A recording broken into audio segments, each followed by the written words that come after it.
Alex with American Hammers TV, Luis from Brazil, the Brazil Hammers. And we were talking about just recapping our last friendly yesterday against Manchester City. I think it went really well. The season apparently starts, from what everybody's saying, the season starts on Saturday. So what do you think about the friendly? We're playing friendly, right? Yeah, it was just friendly, but first of all, nice to be here. I always listen to the podcast, and I think you guys do an amazing job. I'm Well, let's talk about the friendly. I mean, that was a friendly, right? Yeah, but we started Aaron Cresswell. They couldn't have been serious, right? We left Fornals on the bench. We started Cresswell. It was a friendly. It was totally a friendly. There's no question. And just like every other friendly, we played good for at least 30 minutes, and then obviously we're like, you know what, let's just pack it in. Yeah. So it was totally friendly. So it was, right? Or was it real? Was that a real game?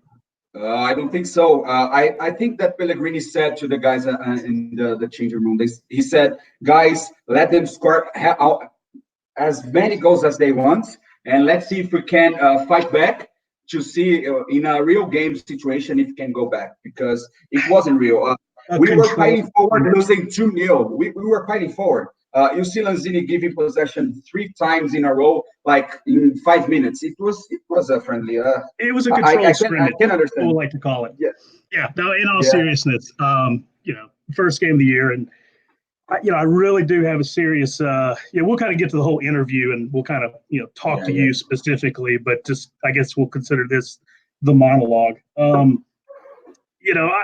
rather the league is a 2-horse league right now, and they are going to curb stomp. Those 2 teams are going to curb stomp a lot of teams this year. So I would rather go ahead and get that out of the way and expose those errors before we play, Brighton.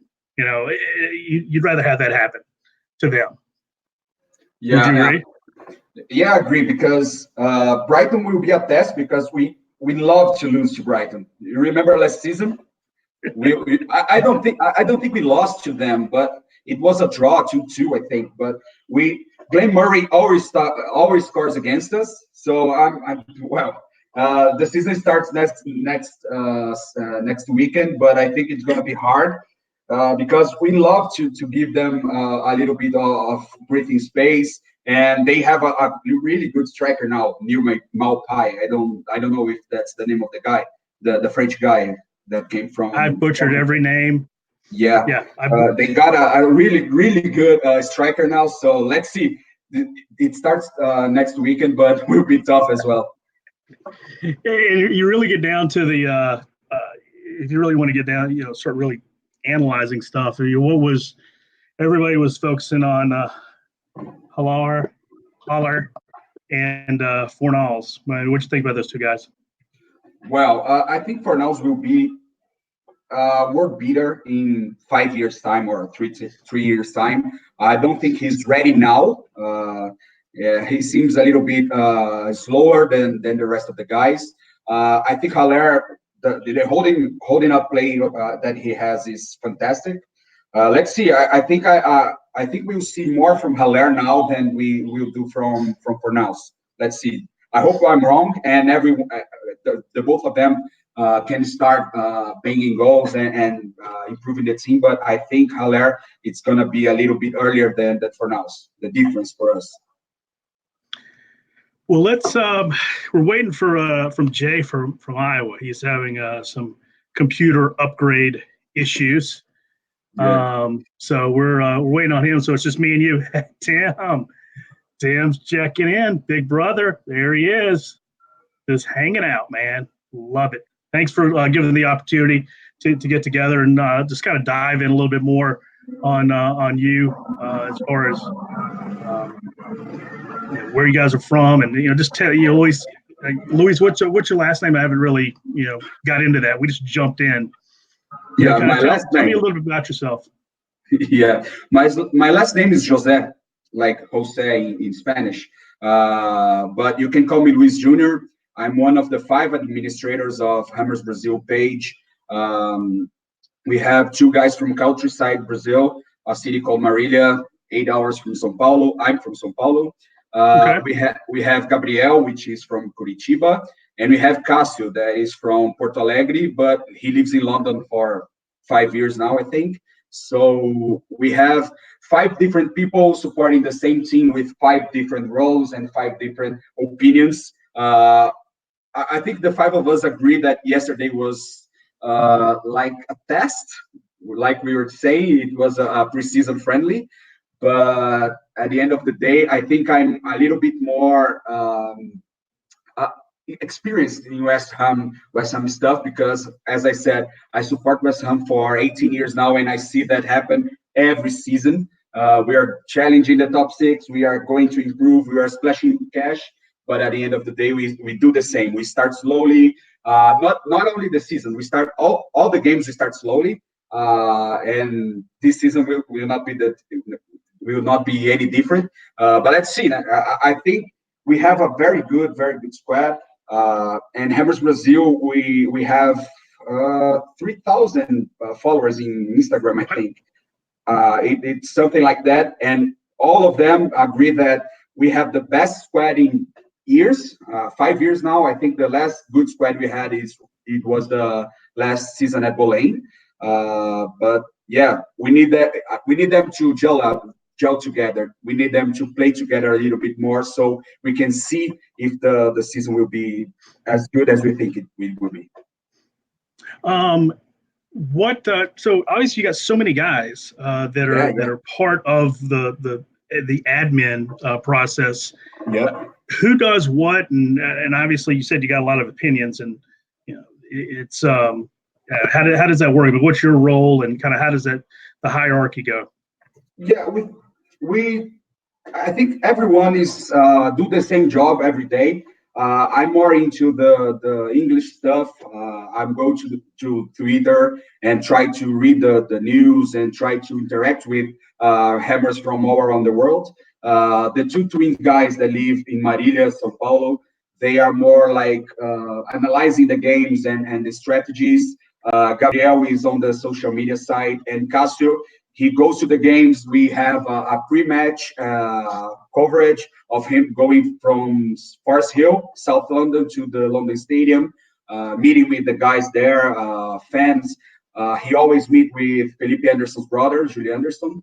Oh, I was going to get to that. I was going Yeah, to yeah. quiz you on your if there's a potential Felipe Anderson man crush. But yeah, go ahead. That's awesome.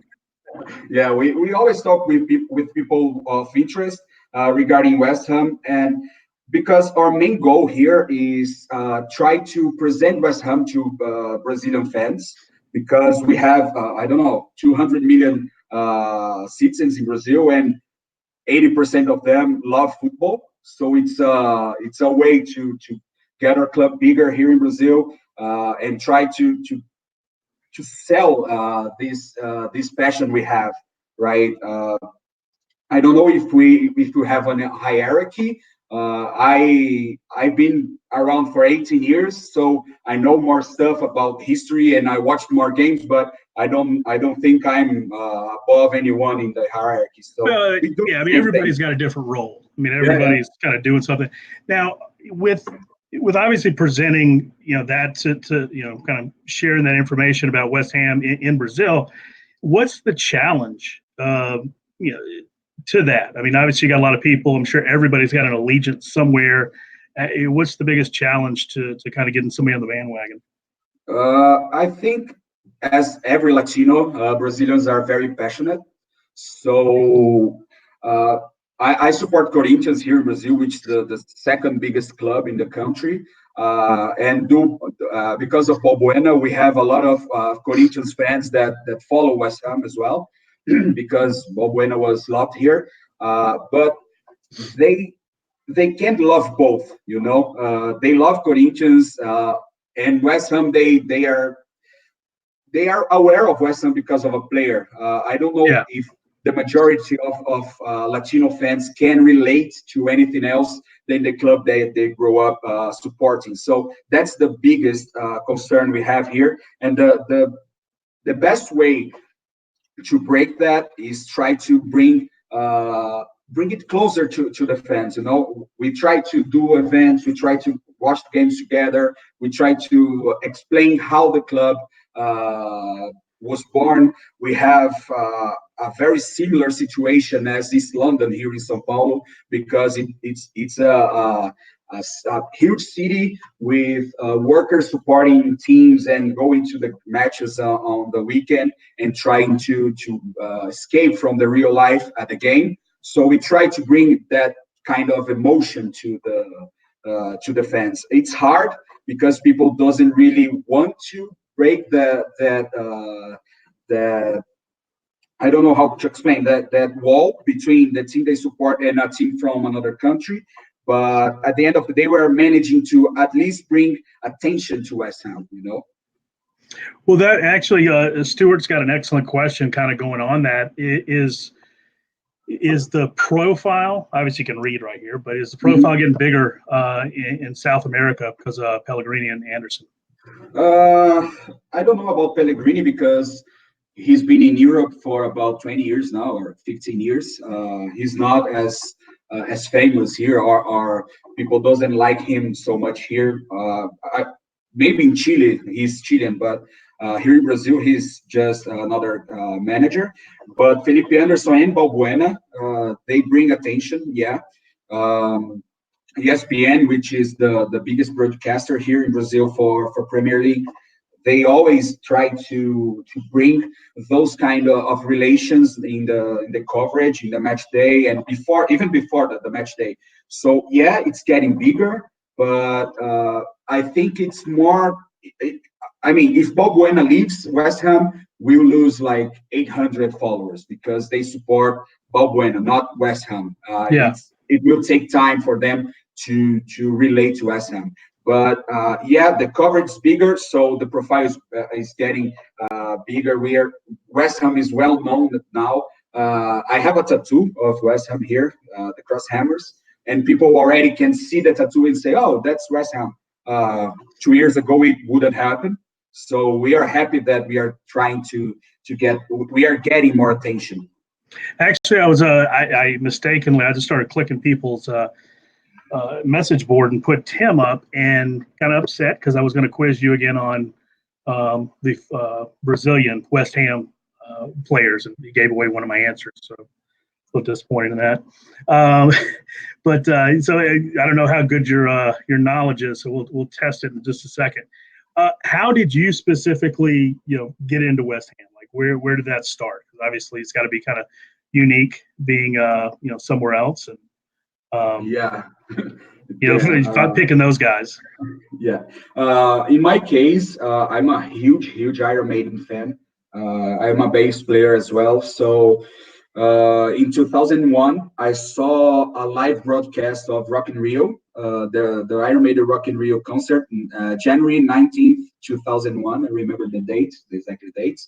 And Steve Harris, which is the bass player, he was playing, and he has the crest on his bass. I don't know if you already seen it, but he has the West Ham crest on his bass. So yeah, I was 13 at the time, 14, I don't know. So I saw the crest and said, okay, I think the other guy joined. Yes, Jay. Yes. Now it's a party. You here? Hey guys, sorry. All right. Hey, Jay. Damn you, Windows. Doing the upgrade. Well, we're going through Luis here about just kind of his West Hamdom and kind of just trying to pick you up to speed on that. So, Jay from Iowa, thanks for coming on the show. And again, we just kind of went over beginning of the show, went over the preseason friendly, the last one of the year against Manchester City, and the season starts Saturday or next week. We play Brighton. Apparently, that's what I've been told. I don't know if that's you're finding out the same information. Yeah, that sounds about right. So let's kind of get back here as far as the Iron Maiden. You said that was your go-to. Yeah, and I was watching the concert in Rock in Rio when Steve Harris has the West Ham crest on his bass, and I don't know, 2 or 3 weeks later, I was watching I was watching TV and I saw West Ham playing Liverpool away. It was a 3-0 loss. Of course, I fell in love instantly because, well, it's a 3-0 loss, but it was that I think it's navy or blackish kit that West Ham has had in that season, and I fell in love with the colors. So I said, well, from now on, I'm a West Ham supporter. Of course, 18 years now, I regret a lot being a West Ham fan because fortune's always hiding. So, Yeah, you can name a couple ulcers after West Ham. yes. So Jay, what's going on in the plains, in the cornfields of Iowa? It's hot for a week and then it rains for a week, and same stuff, same stuff, different day. It seems like.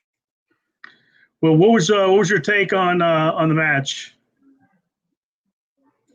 Did you did you watch on NBC Sports? Yes. My one of my takeaways was the Captain Morgan ads are awful.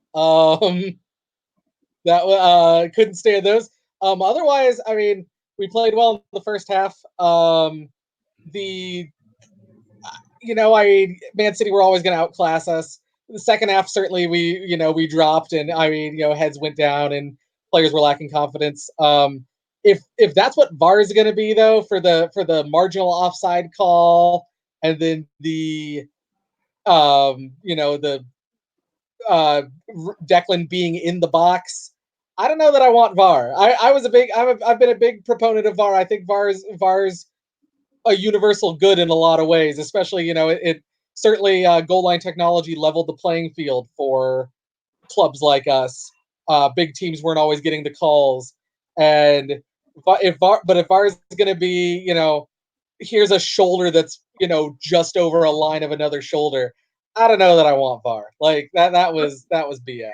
Well, I think both of you guys would agree is you can look at anything, and hindsight is 2020 on pretty much anything. But I think you got to have some kind of limitations on it. We're going to do this. We're going to look at only this and this, because otherwise you would be other than I mean, you could again look at everything, and it just needs to be. And I don't even know about all sides. I think that's. I mean, when you're talking about an eyelash, and I think goals, and I don't know, but there's got to be some kind of limitation on it. I think that there is a limitation. I think it's offside, encroachment, penalties, and red cards only. But well, as you said, it's an eyelash distance. In the second goal from Sterling that was allowed, for me he was offside. But VAR said it wasn't. I would still think it was. So I think it gave all the margins for interpretation, and that's not the best thing we can have. I can say in Brazil, VAR is very, very, very controversial because here we don't have the culture of waiting for the games to resume itself after the TV thing. So for us, it's a mess for Brazilian league. I'm happy that Premier League is quicker than Brazil, but I still think that it still give margins to interpretation, to discuss if it was a penalty or not, if it was encroachment or not, if it was an offside or not. So it's not ideal. I think we need better cameras and better things to do it. For me, it's I don't know. It kills the thrill of the game, I think. Well, actually, based on kind of what you're saying here, Kent actually said exactly what I was about to say, and you said it as well. From a TV standpoint, you understand what's going on. Everybody watches this game on TV, and they'll debate, "Hey, this happened, that happened, bullshit call. I see this and that," because you have a different perspective. If you're at the game, you don't know what the hell's going on, and if it takes a lot of the excitement out of the game. And I don't know what the rules are. If somebody's at the game, please let me know of replaying those controversial plays on the video board so people know what the hell's going on. Obviously, I'm just talking from a Southeastern Conference college football standpoint. They will show what the VAR or the instant replay people are watching, so the crowd itself can be a participant in what's going on and actually see what's happening. Because otherwise, yes, we scored, no, we didn't. What the hell's going on? So I really think that's I don't know if tell me if somebody the TV showed a different picture the VR did, which is the problem. Yeah, that's a problem.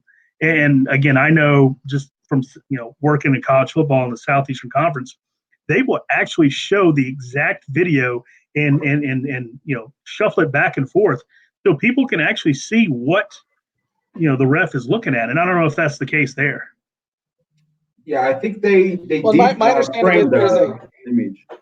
Come on, go on. My understanding is like they'll put up like that thing. I think you've seen it where it'll say like a goal under review or something like that. Yeah. And then if someone said something where if the call is overturned, they don't show it on the video screen, but if it is upheld, they will show it on our on the Europe's largest video screen in the Olympic Stadium. Yeah. Okay. Well, that makes sense. I mean, I get. Well, I just think transparency is probably the best way to go about it. If it's good, it's good. If it's bad, it's bad. It's show it either way. Can't. They only show the Jesus offside. Oh, Jesus. The first thing I just looked at was Jesus offside. I was like, what does this got to do? Oh, crap. That's great. Oh, mercy. So they only showed Jesus offside by the picture, nothing else. What I saw on the picture. Yeah. Sometimes I think I wonder if they actually, go the trigger a little too quick on stuff. If they go to VAR, you're like, okay, we're screwed. I mean, is that ever? I wonder if that's going to happen. So we'll kind of move on from that topic and kind of close that window, I guess. Oh, by the way, did anybody watch the Manchester United Chelsea match? Anybody check that out? Yeah, I just did. I just saw the goals. The third goal, I think, Pogba.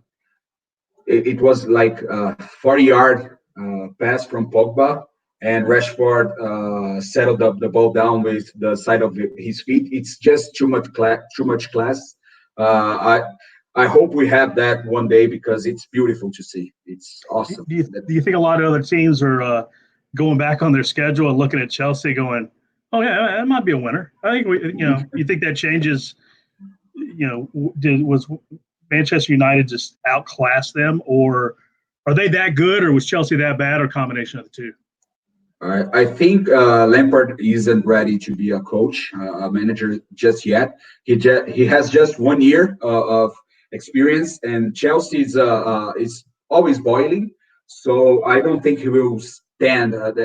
I think he will last just one more season, and as soon as they can hire again, buy players again, he will be gone. I don't think Abramovich has the patience to keep him, and he's a West Ham boy. I think he's doing to Chelsea what we were supposed to do. He's just fucking things up. Sorry, can I swear here? Whatever floats your boat, man. Whatever you feel good about. Whatever makes you feel good. Yeah. So you guys would probably agree that he's just a placeholder? I have a friend that's a Chelsea fan, and for years, when we get a result, I come on and I'll I trash talk. And we went to an SKC game a couple of years back, and I think that was when we had Payet the last season at the Bolin, and West Ham had beat Chelsea 2-1, and I just taunted him mercilessly the whole time. So now we have a wager on the aggregate score of our games this year that involves the loser making dinner for the winner, and I think potentially having to take a picture in the winning team's colors. So I'm hoping Lampard's complete shit and that Chelsea's a mess. because I don't think I can stomach actually doing any of that. I don't know. Luis may be onto something. He might end up being a West Ham guy. Maybe this is just the his chance to kind of test it out, and he can come take care of us in a year or so. So we Yeah, all let's agree see. he's probably just a placeholder at the time for the Yeah, time being. Yeah. Yeah, I'd probably give with that. So let's. So what's kind of the thought? After this match. I mean, is as deflating as people are making it out? Because obviously, when things happen, it is just the sky's falling. Holy crap! Or it's all over. Do people just get a little too wigged out right off the bat? Well, I think that preseason counts, and I wasn't overexcited with this season because we were really poor in the preseason. You can lose to Newcastle 1-0. You can be better by Man City of all teams 4-0 and ship like I don't know 12 goals in preseason and be good in the match day one. I think we kind of expected to lose, uh, but at the end of the day, we have a really better, really good squad, and we have the tools to improve from now. But I think our defense is terrible. I love Balbuena, I love Diop, I kind of like Fredericks, but we don't have a left back. And I think Diop needs to improve. He needs more experience to play at his best. So our defense will ship goals as they are now for a long time, and we need to score. We need the midfielders and strikers to score more goals. They need to gel together faster than I think they will. So I think my understanding, we are a little bit deflated now. I think we're take like 3 or 4 weeks for games to get to our best, so our season can kick off. So unfortunately, I'll be in London for the Watford and the Norwich game. I'll be at the stadium, and I think we'll draw or lose both of them. So Well, I'm not confident.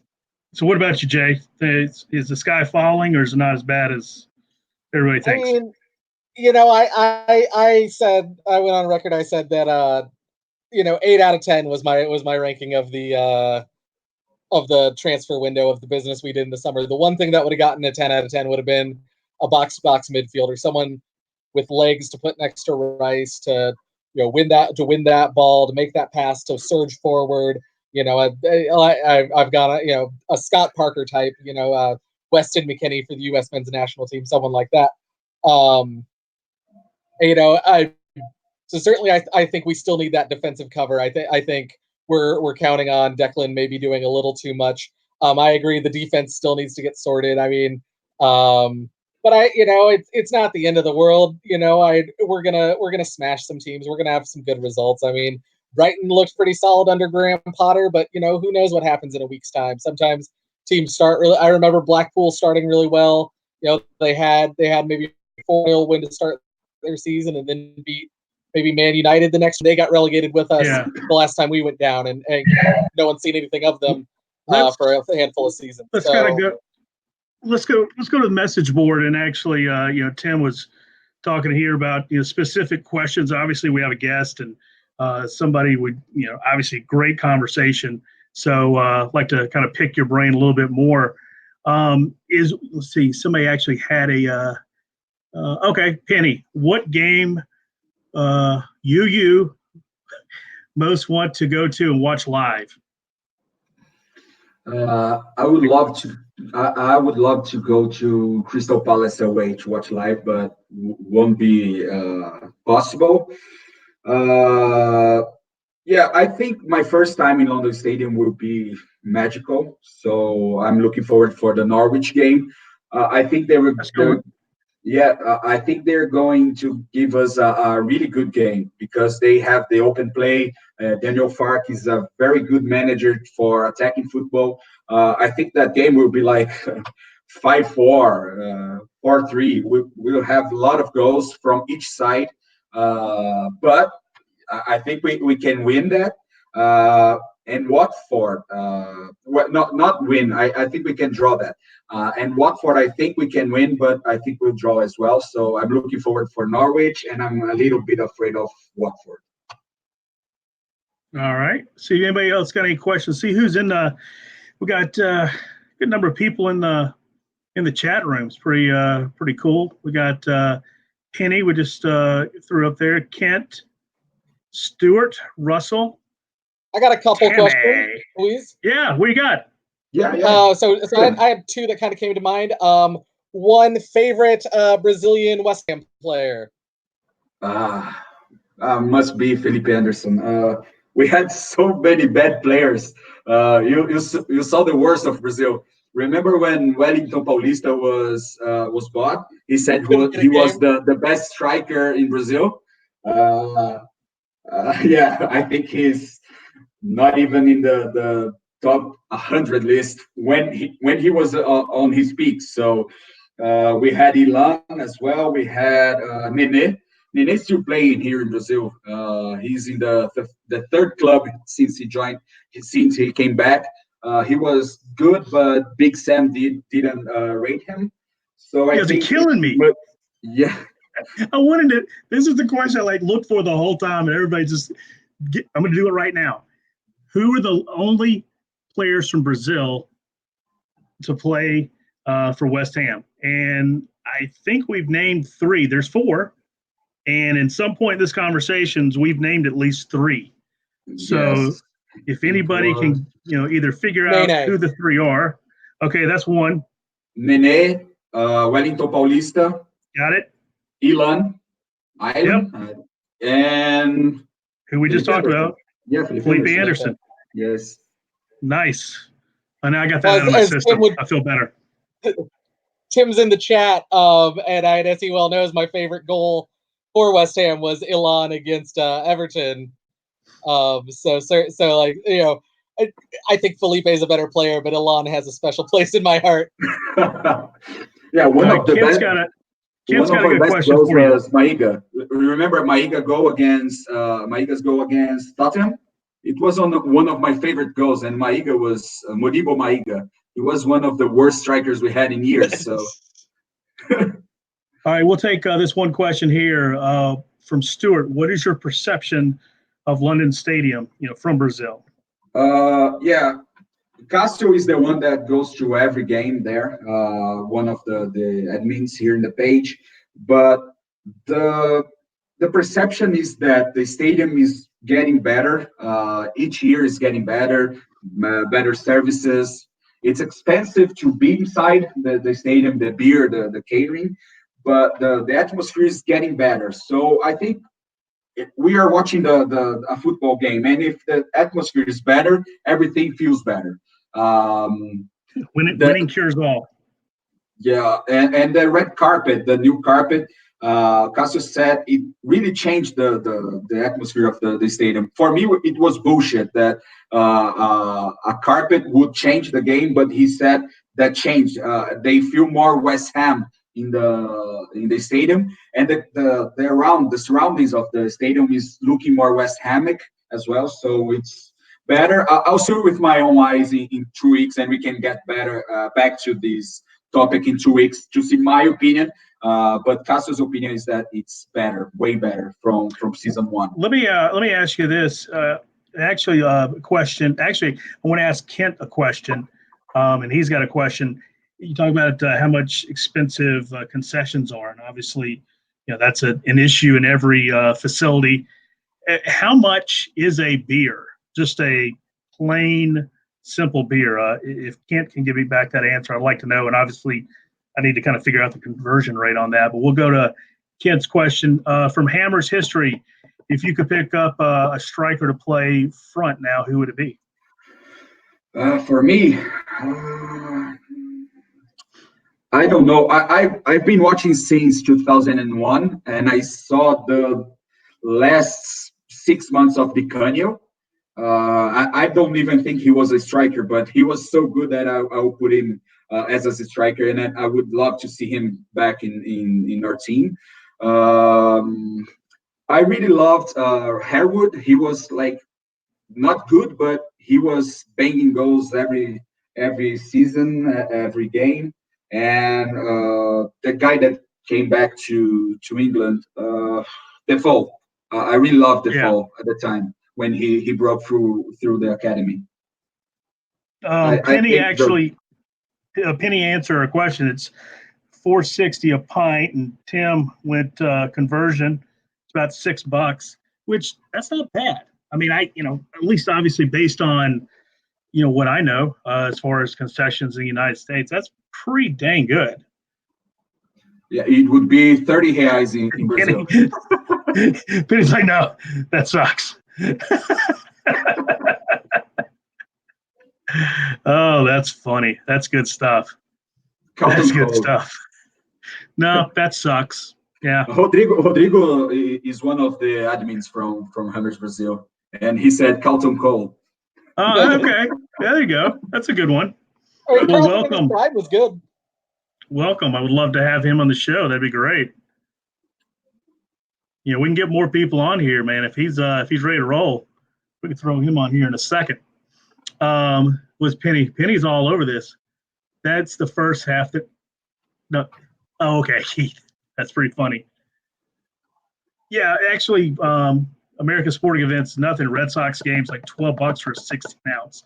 Obviously, it depends on how much you're getting. So that's obviously a good question. But why? Let me ask somebody a question that can answer this. Why do people freak out about the popcorn in at Olympic Stadium? I got to know that. Like everybody freaks out. Like it's just a mockery. Why is that? Well, in Brazil, we don't have anything like that. We don't have popcorns. We don't have hot dogs. For us, it's just odd. But I think people are complaining because West Ham fans they went to the stadiums like in the 80s or 70s or 90s, I don't know, to watch the games. And the touristic stuff that we have now in Premier League, you see Arsenal Stadium, you see Manchester City Stadium, you see people sitting down and eating popcorn. They aren't real fans. So I think the reason is they complain about people being there not to watch the game itself, to support a team, just to be there to see a Premier League match. I think that's the main thing that they complain about. Yeah. You want to be a traditionalist. I don't think I would be, but in Brazil we don't have anything like that. So for me, it would be odd to see a guy sitting beside me and eating popcorn. I would be trying to sing along and learning the songs and swearing at the referee. I wouldn't be eating popcorn. So I think that's the difference. Actually, Penny's got a good point. It's something I was going to say. Do you know what the profit margin is on popcorn? It's like stupid amount of money. So they are totally, getting over. It's the okay. There you go. Yeah, Ken, are you driving? I mean, really? Like he's typing. He must be driving. Gotta be. Man, I touched a nerve. Holy crap! Everybody is on me. I swear to God, next show I'm doing, I'm eating popcorn the whole time. Yeah, I'm doing that. And then the numbers go down. Let's, we'll kind of go through a couple of, the rapid fire questions. And, these are for you. If you can kind of go through them real quick, something we like to do every time. And we'll go to the Hammers poll in a second as well. I don't know if some of these are applicable. Meat pie or apple pie? Quick answer. Boom. Apple pie. What do you got? What'd you say? Apple pie. Apple pie. Yeah. Who is your favorite current West Ham player? Fabianski. Okay. Love him. Who frustrates you more on the current squad? Fuck. It's not Grass. I think he should play in the middle, not on the wing. Okay, so it's nothing personal. Yeah. It's nothing personal. This is my favorite question. FA Cup or top 6 finish? FA Cup all day long. FA Cup all day long. Yeah, because you got some silverware, you got something to work with. the only way we will have silverware will be an FA Cup or a Community Shield. And I think Community Shield is the Leicester Cup. I think I can't remember the names now, but we need that. We need that. It's been 40 years since we had a trophy. We need that. Yeah, I mean, I think silverware is where it's at. What about West Ham do you love? I love the passion. Fans are so good in West Ham. I think they remind the Brazilian way of supporting. So I love the fan base. It's awesome. And what do you hate to the inverse? The fan base as well. Yeah, I think we have so many traditionalists that people that don't want the club to move forward because it was on their neighborhood. They grew up going to the stadium and blah blah blah. People need to understand that football has changed. It's a business now, and being a business, it's all about profit and making money and different sponsors and changing the kit every year. We cannot complain about that and going and just talk about it. We need to speak about football in the sense that football has changed, and we need to see how we can improve as supporters as well. So it's pretty much like it. And I agree with you there 100%. I think a lot of people don't realize that it's a different world, and it all comes down to money. And that's and I think I was when I was on my first show, we were talking about this, the revenue streams. It's just not ticket sales anymore. Or actually, I was had this conversation with some guys on Twitter, and there's different revenue streams for everything. It's tickets, it's jerseys.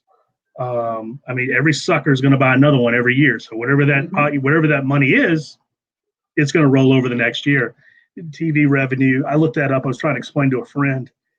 It really doesn't get into Premier League football or really understanding. He goes, why is there such a difference between that top tier of teams and the bottom tier? And there's a lot of factors in that.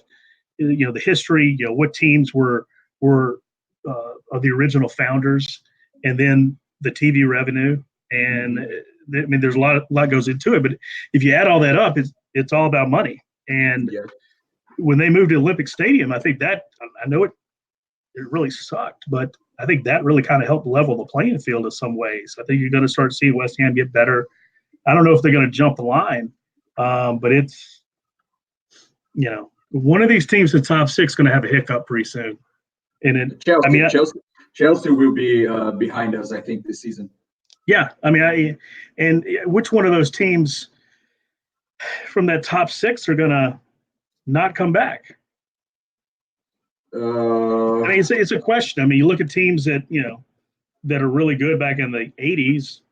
They're not in the Premier League anymore. Yes. So it's somebody's going to have a hiccup eventually. Sorry, we're getting off. You got to think it might be Arsenal too. Yeah, there's possible. I mean, there's. I think anybody there. I think you do have to look at the stadium and that fan base. I don't know. It's an interesting Give me question. 1 minute. I need to plug my notebook, otherwise it's gonna shut down. 1 second. I'll be back. Okay. One second. Just need to plug. No worries. We'll go to the chat room real quick again here. Penny, just get drunk. Congratulations to Jay on the newest addition of the family. Yeah, my wife gave birth to our third child. She was born this past Wednesday. So Tim was trying to get me on the inaugural American Hammers radio, and I was unfortunately in the hospital, so was not able to make that one. But hopefully this week. So I think you miss an opportunity. I really do, just to be on site somewhere else. No comment. Whatever, if you had done that, it would have not been forgettable or been forgotten. For damn sure.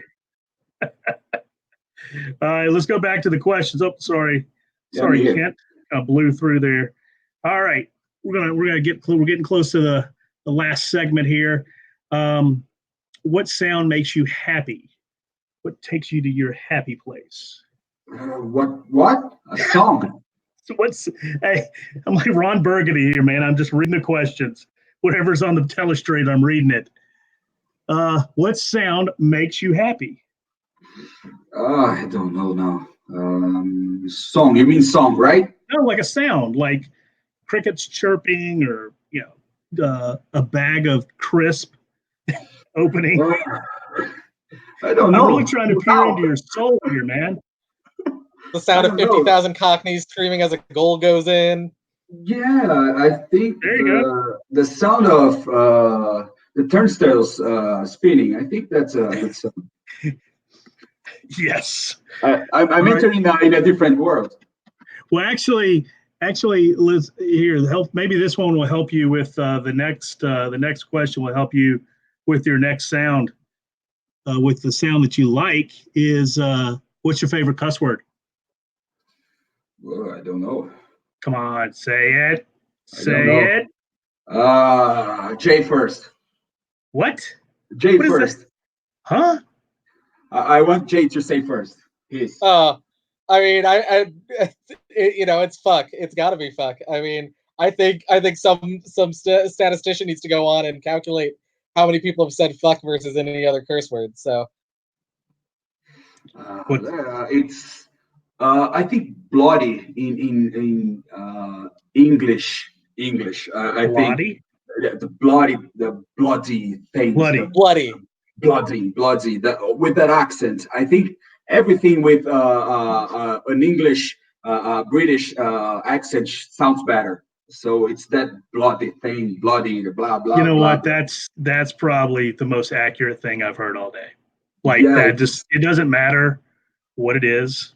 That just it's they sound cool. yeah. I'm sorry. It just is.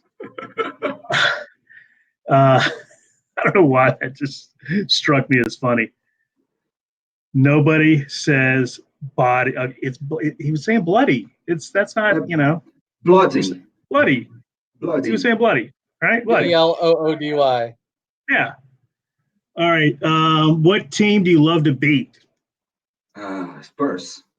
Spurs. Yeah, Name a 100%. player. Name a player past or present that epitomizes West Ham. Mm. Well, I don't know. What you guys would say? I have a blank now. I don't know. Really don't know. I Can mean, you guys hear me? I mean, Noble is certainly, I've always thought Noble, he epitomizes West Ham. James Collins, his kind of determination is his, battling in the trenches. Even, I've even heard some people say like Carlton Cole is the, epitomizes West Ham, and on his day he's unplayable, and other days he, traps a ball out of bounds or out of play every time. So Yeah, I think if we're saying, I would say that Noble is the Mr. West Ham thing. I think he bleeds West Ham, so I'll go with Noble. But I really want to see what Rice will look like in 5 years if he's still at West Ham. I think he's a better version of Noble. Let's see. Let's Tim couple has some more good here ones there for you. too. Yeah, Tim chiming in, got some good ones. All right, here's the ultimate question. Final question. If you could take a time machine and go back and experience anything to do with West Ham, where would you go? I would go to the FA Cup final in 1980. I think that moment would be awesome. Uh, Wembley, the old Wembley, full of supporters, and we winning against Arsenal would be so nice to see, to be there, to experience that. But you asked one, but I'll say the second. The last game at the Boleyn. I really wanted to be there. I was in London in the I think 3 games before. It was a 3-3 nil with Arsenal draw with Arsenal. Andy Carroll scored a hat trick. So the last game at the Boleyn, which it was awesome to watch on the TV. So to be there should have been awesome as well. We'll go to we'll kind of go get toward the last segment here, and hopefully this the last 10 minutes kind of carry us into the 2 o'clock hour, at least what time it is here. Hammer Polls, obviously in partnership with Hammer Polls and American Hammers TV. So we'll kind of go over the most recent poll. At least I think this is the most recent one. After it, and obviously there's only 2 answers, so either one we can discuss. After a full 90 minutes of Hilaire and 45 minutes second half showing for Fornals, who are you most impressed with on such a bleak, I'm sure they meant shitty, bleak day? I think Haller was awesome, and Fornals needs to improve. So 45 minutes of Fornals was a little bit painful to watch because he was very slow. His brain is not set up to Premier League as just yet. So I think Haller was better than Fornals yesterday. What about you, Jay? What do you think?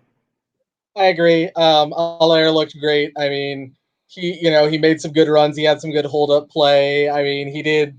He won the ball well. He was very, very battling, combative. Getting, winning, not only winning free kicks, which not going to talk about cities getting away with murder, but also just his ability to be a nuisance.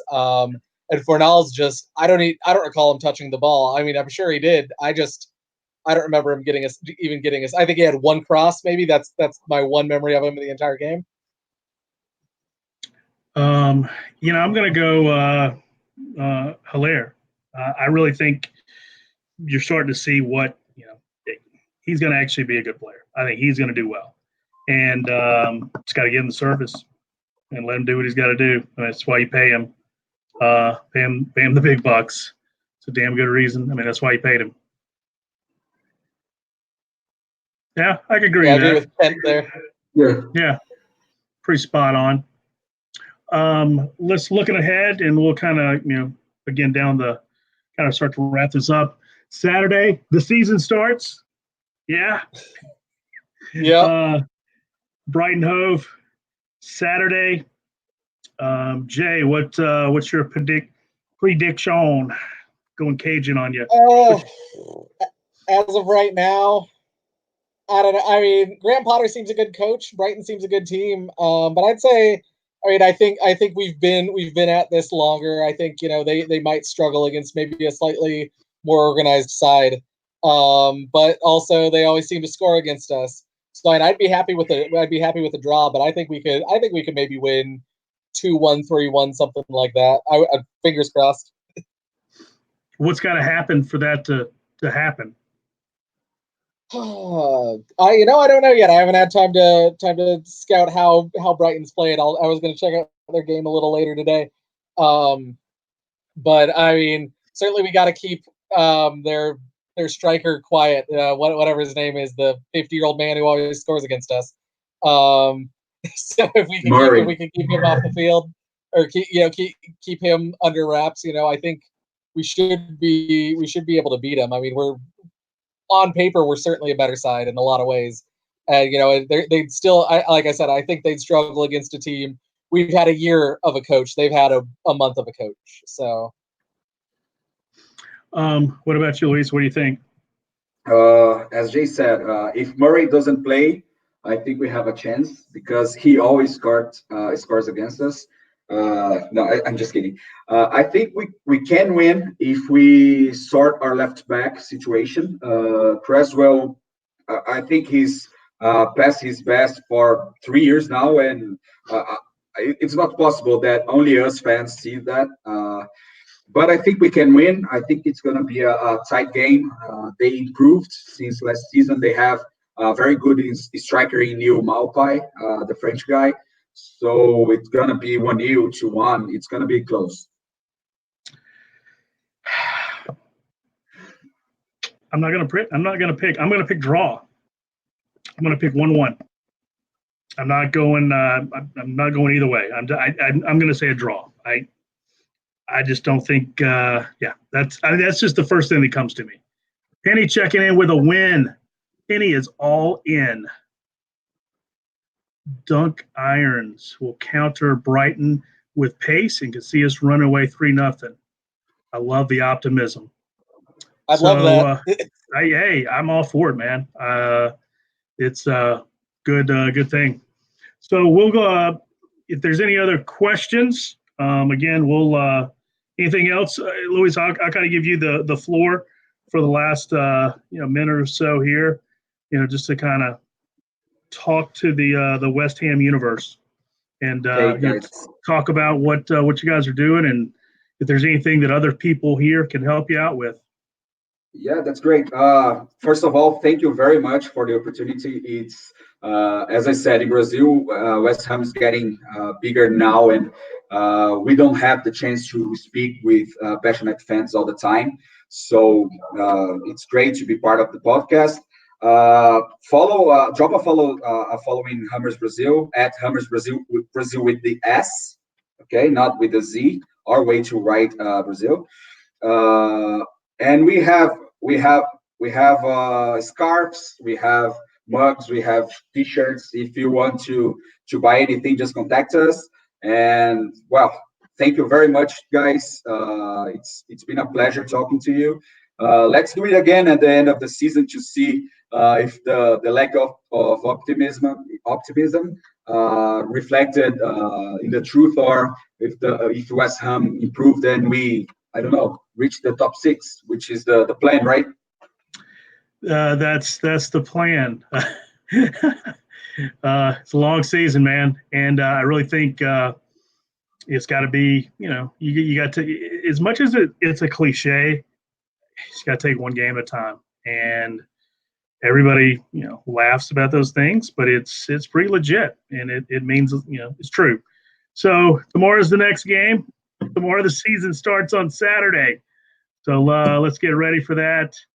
And again, I'm trying to find Tim's post here just about the show tonight, so I can put that back up there. If you're still out here, if you want to type that, that'd be awesome. I might have it or Yeah. something. Give me 1 second. I just saw it. At 9 p.m. Eastern, Zach from Wisconsin will be on. Yes, Zach from Wisconsin. Can't find it. That upsets me. All right. So again, Luis, thank you so much. It is so awesome to talk to West Ham fans from all over the world. Obviously, we like to focus in on the United States, but I just actually that's something. And I'll give the shameless plug for the fantasy show that we're doing on Tuesday, 7:30 Central. We've got a lot of people from all over the world, and for me personally, I think that was the coolest thing was to get to see people from other countries participating. And I'm going to make a point to spotlight these people each week, and hopefully get them on. Obviously, the time difference can be very unique and challenge. But again, thank you so much for coming on, Jay. Go to sleep, get some rest. You look beat, brother. Which obviously you should. Sorry, I was late getting here. So well, no, I mean you got a lot going on. So again, thank you for the show. Thanks for everybody for participating, and again, American Hammers TV. Signing off. Come on, you irons. Thank you, guys. Come on, you irons. On your irons.